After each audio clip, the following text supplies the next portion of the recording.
What is the best therapy for retroactive jealousy OCD? I'm saying exposure and response prevention, ERP, but it has to be done right. And retroactive jealousy has some specific features that we have to be aware of too. Otherwise, it could be wasted effort, and then we feel even more stuck with intrusive thoughts about our partner's past. So whether you're having therapy or considering it or looking at the ERP self-help route, these are my hard-learned insights into when ERP might be going a bit wrong. Getting sucked into the content, people struggling with RJ naturally want to air all the thoughts and details, and often the whole backstory of their partner's sexual past. And inevitably, there's a lot of content there. The exes, the arguments, the things the partner may have said or done that haven't helped. It's all interesting content. It's too interesting sometimes. And there's a perception that that's what therapy is. You come in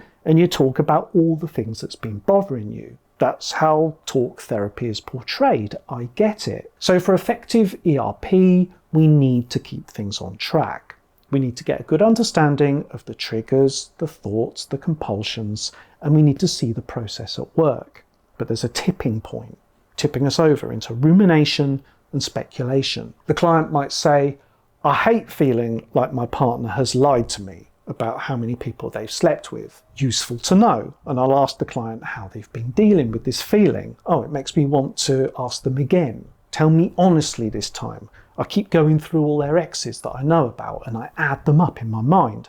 And I've looked through their Facebook photos to see if there are others. There's a bunch of compulsions that we can work on there. It's useful to know. Then the client is on a roll and says, because when we first got together, she said 8 and I didn't really like that, but I thought, okay, well, at least that's not as many as me.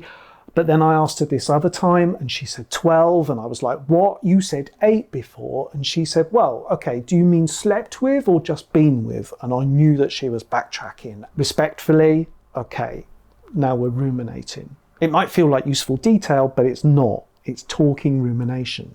And if I don't spot that, and sometimes I don't, I'm joining in. And we're using up time for actually doing therapy in ERP. Missing the core fears, we need to identify and expose to the underlying fears and doubts.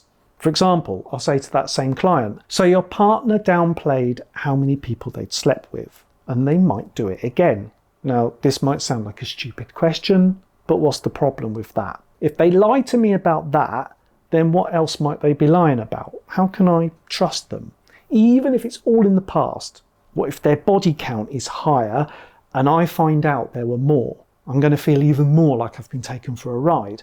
All their friends and exes knowing more about their past than I do. Okay, so we have some fears about being hurt in the future and the prospect that we could always find out more and what that might do to us. And we're being taken for a ride and other people know it. So it's like a status-related fear. I clarify that and we do some exposure work around those specific fears. Imaginal exposures are good for this. See my other video on that. So there's more to this than not liking my partner's sexual past. Not addressing mental compulsions. Obsessive compulsions come in 2 forms. There are the things we do or say when the thoughts are chewing us over. So with retroactive jealousy, it's the questions, digging, snooping, researching, avoiding, leaving, all the things we do to try and fix it and get some relief. And often, by the time people with retroactive jealousy come and talk to me, they've already stopped doing a lot of these things. They've had to because their partner issued an ultimatum or they realised just how hurtful this stuff is. That's positive. We have got to stop doing these things. Now, the other type of compulsion is internal. It's the endless thinking, ruminating for hours on end.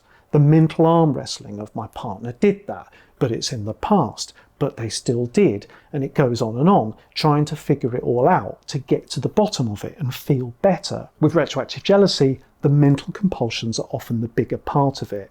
And because a lot of the doing compulsions have stopped, we're bottling it all up inside now and hamster wheeling on it even more. So a big part of exposure therapy is realizing how to stop doing that. And it's not just trying to think positive or la la la la. It's getting better at rolling with the thoughts and learning how to let them pass along by themselves. Stop swatting the fly, let it buzz off by itself. Now this can feel impossible at first, but we can do it when we make it one of the priorities of ERP therapy. When your partner isn't on board. Any kind of obsessive compulsive issue makes life difficult. It sucks up our time, it's exhausting. But some OC struggles chip away at our lives more than others.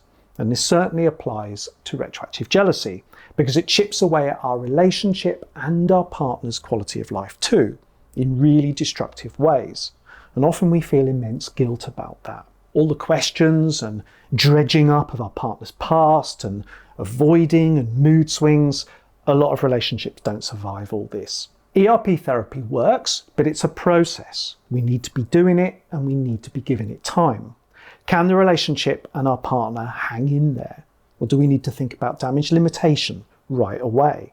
So this is where involving the partner in therapy is key, because with any form of OCD, we see where the partner or the family might be accommodating the rituals. Same for retroactive jealousy, but the partner is also being accused, guilt-tripped, ashamed, emotionally abused sometimes. Now, it's on the person with retroactive jealousy to stop all this, of course, but there are interim things that we can do to support the partner too, and to lower the tension and the aggravation during this process. See my other video about the Ulysses contract. Confusing RJ with other issues. People experiencing depression tend to shut down and retreat from others, including their partners and loved ones. And they find reasons for doing so. A lot of rumination goes on with depression, and focusing on past pain is quite common. Generalized anxiety too. A lot of worrying and what-if thinking. Anxiety about having anxiety. There might not be compulsions, but it can certainly encroach on the relationship. Narcissism might be in the mix. The judgment of a partner's past and the fear that I've missed out, my body count is lower. The kind of feeling superior yet also inadequate can be traits of narcissism. Plus the lack of empathy that has us accusing and questioning all the time. Sexual issues too, performance anxiety, sexual dysfunctions. This can underlie feelings of inadequacy, comparing ourselves to our partner's exes. I'll never be as good and it's only a matter of time. I'd say that 9 times out of 10, when someone is obsessing over their partner's past and doing the behaviours we've talked about, especially when they've noticed this tendency in previous relationships and maybe obsessive needing things to feel right in other areas of their lives, it's RJ OCD. But these other things might be in the mix. So when planning ERP exposures, we should be mindful of this. Do we need to address feelings of depression first? Otherwise, exposure could be too much of an ask. More ERP pitfalls. We need to start with doable exposures and work up to things that feel too challenging or scary right now. Now, an experienced therapist knows when to push it and has the confidence to do that, to help the client think the unthinkable sometimes. Exposures need to be regular and consistent and without softeners or escape hatches, because if you give retroactive jealousy an inch, it will take a mile. We need to be supportive and positive, but not give reassurance. It's about being able to tolerate uncertainty and have these thoughts about our partner's past matter less. So if you're struggling with retroactive jealousy and you're considering ERP, I hope this gives you some useful pointers. Or if you're doing ERP and it's not delivering, well, maybe there's some explanation here. A different therapist or guide might make the difference. Exposure to the thoughts and feelings of RJ is quite hard work. It's not fun, shall we say. But once we start to feel the benefits, once we get it, it's absolutely worthwhile. Thank you for watching.